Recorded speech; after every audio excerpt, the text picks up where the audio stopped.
The typical family today can't really be defined because it's all over the shop. You've got the Brady bunch with 4 or 5 children, you might have more than that. Or you've got the single parent with children, you've got blended families, you've got every type of family fitting into what we now call a family.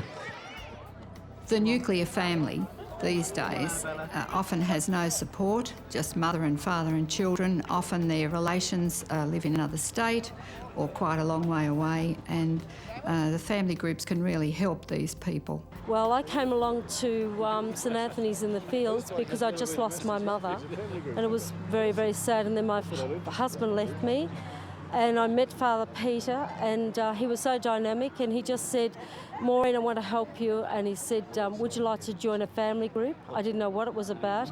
He wrote my name and my children's name in the palm of his hand. I thought he'll watch them tonight and that'll be the end of it. But I got a magic phone call a few weeks later, and he said, and the family group invited me to come, and they gave me beautiful flowers. But I felt that God really had me in the palm of his hand too, because my whole life changed. I learned how to love, I learned how to give. I would say that the pressures are so typical for every family, whether it's dual or single, whatever it is, it's basically financial, tremendous financial pressures in our world coming out from consumerism and people wanting more things. There's also emotional problems out of because of relational things that are so important in modern family life. And the last one is really spiritual needs. People need each other and they're crying out for community. There's so much loneliness behind closed doors in families, it's unbelievable. People really need each other and they really want a community, an extended family.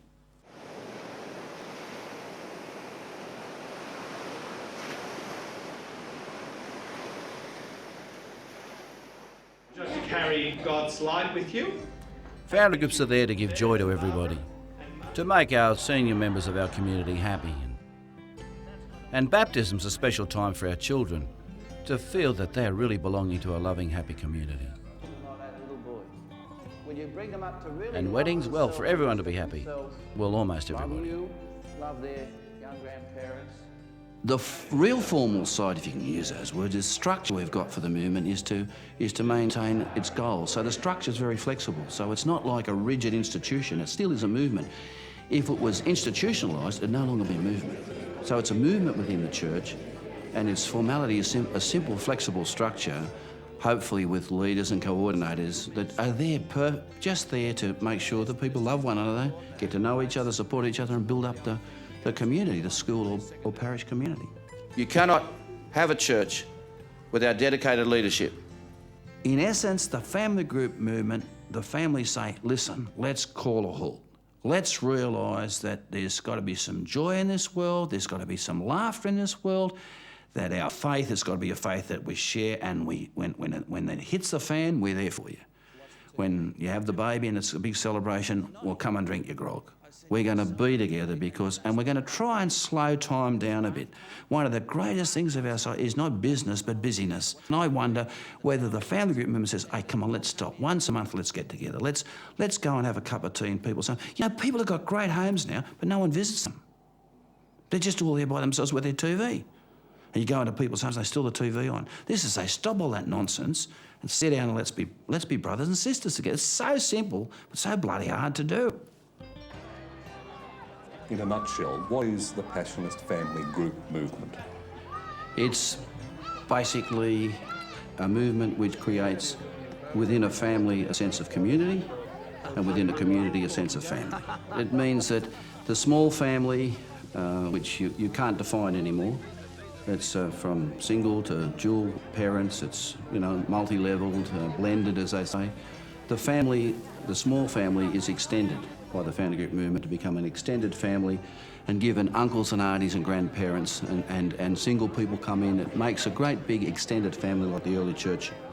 We've come from very large families ourselves, and we've come to meet a lot of people from very much smaller families or people without extended family.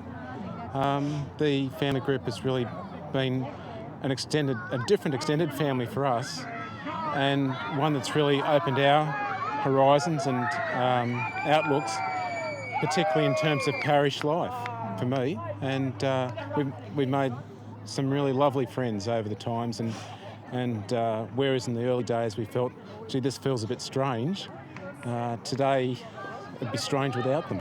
I come from a family of 6, but I've actually got a family of probably close to 30 or 40. I've got like 7 to 10 mothers and fathers and lots of children which we grew up with and went away with, and keep in contact with them through our parents. And it's great. It's great. The Philippines culture is based on extended family and family support, and the family group here in St. Anthony's has provided that opportunity to have extended family and friends needed to settle in and become part of one big community. It's just at the suggestion of the parish priest of the time, Father Tony. He said, "Why don't you become members of a family group?" And we said, "Oh, well, we're not a family yet." And he said, "Oh, that doesn't matter." He said, "Everybody's, welcome to join." So we very quickly were placed into the Barbara and Bob Lunnon's family group, and it's just been fabulous, and we've been there for a number of years now. That'd be about 14 years. Yeah. Yeah, it'd be 14 years.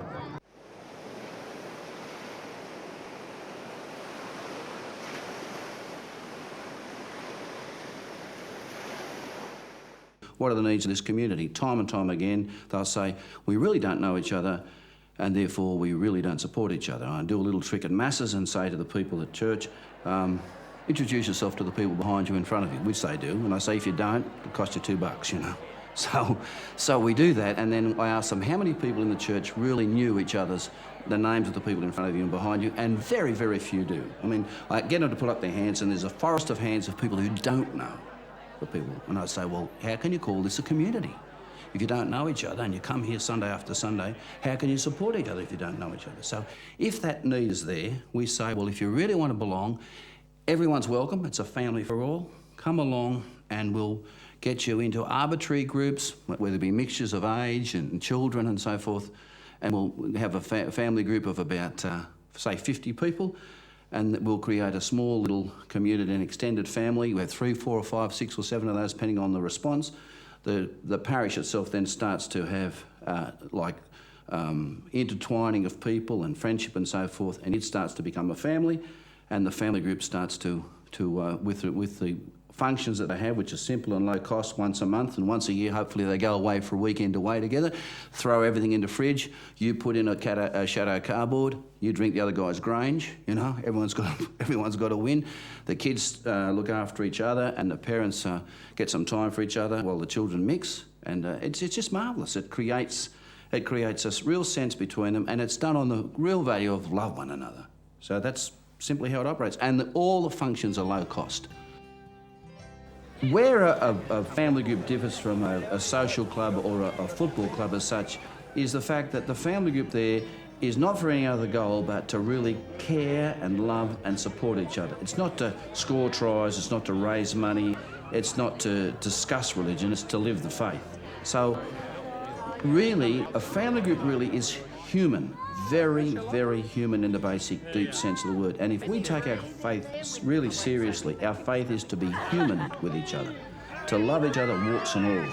So where the family group really differs, it differs in its focus. Its focus is on us as people caring for each other, loving each other just as we are, accepting each other just as we are. And in doing that, if we love each other whom we can see, then we love the Lord God whom we can't see.